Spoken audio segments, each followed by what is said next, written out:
ఇటీవలి రోజుల్లో అందరూ ఆన్లైన్ లో ఫుడ్ ఆర్డర్ చేయడం చాలా సాధారణమైపోయింది. కానీ ఈ సౌకర్యం వెనుక చాలా భారీ ఖర్చు దాగి ఉండొచ్చని ఓ కస్టమర్ ఉదాహరణతో సహా చూపించారు. కోయంబత్తూర్కు చెందిన సుందర్ అనే వ్యక్తి స్విగ్గీ ద్వారా ఫుడ్ ఆర్డర్ చేశాడు. స్విగ్గీలో 10 పరాటాలు, చికెన్ 65, 4 చికెన్ లాలీపాప్, 2 ప్లేట్ల చికెన్ తొక్కు బిర్యానీ ఆర్డర్ చేస్తే మొత్తం 1473 రూపాయలు అయింది.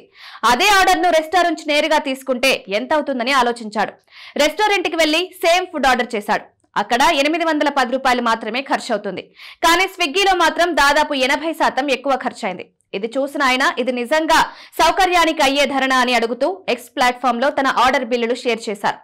ఆఫ్లైన్ లో ధరలు చూస్తే పరాటా ఒక్కటి 20 రూపాయలు, చికెన్ 65 150, లాలీపాప్ లో 200 రూపాయలు, స్విగ్గీలో బిర్యానీ ఒక ప్లేట్ 140, స్విగ్గీలో 230 ఉన్నాయి. ఈ మొత్తం కలిపి రెస్టారెంట్ బిల్లు 810 కాగా స్విగ్గీలో డెలివరీ ఫీజు, ప్లాట్ఫామ్ ఫీజులతో కలిపి 1473 అయింది.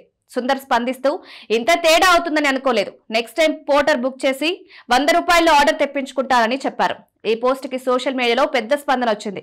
కొంతమంది వినియోగదారులు 30% తేడా సహజమే, కానీ 80% అంటే చాలా ఎక్కువ అని రెస్పాండ్ అయ్యారు. ఇంకొందరు ఈ రకమైన సేవలకి ఖర్చు ఉంటుందని, అది న్యాయమేనని అభిప్రాయపడ్డారు. నువ్విలా చేస్తున్నావంటే ఈ సర్వీస్ నువ్వు బలవంతంగా వాడాల్సిందేనని అర్థం కాదు. ఇది ఓ ఓపెన్ మార్కెట్.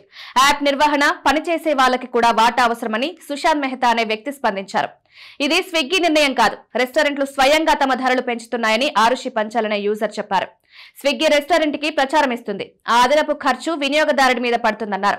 రెస్టారెంట్లు ఎక్కువ కమిషన్ల కారణంగా స్విగ్గీ లేదా జొమాటోల ధరలు పెంచేస్తున్నాయని, ఆ కమిషన్లు 24 నుంచి 28% వరకు ఉండొచ్చని పేర్కొన్నారు. ఈ విధానం కొనసాగితే ఫుడ్ డెలివరీ వ్యవస్థే అస్థిరమవుతుందని మేఘనాథ్ అనే యూజర్ హెచ్చరించారు.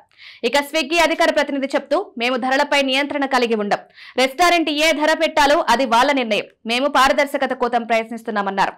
రెస్టారెంట్లు తమకున్న ఖర్చులను దాచడానికి ఎక్కువ ధరలు పెడతాయని, వారు ప్లాట్ఫామ్ కమిషన్ కట్టాల్సి వస్తుందని, మరికొన్ని ప్రకటనల ఖర్చు కూడా భరిస్తారని జొమాటో కూడా క్లారిటీ ఇచ్చింది.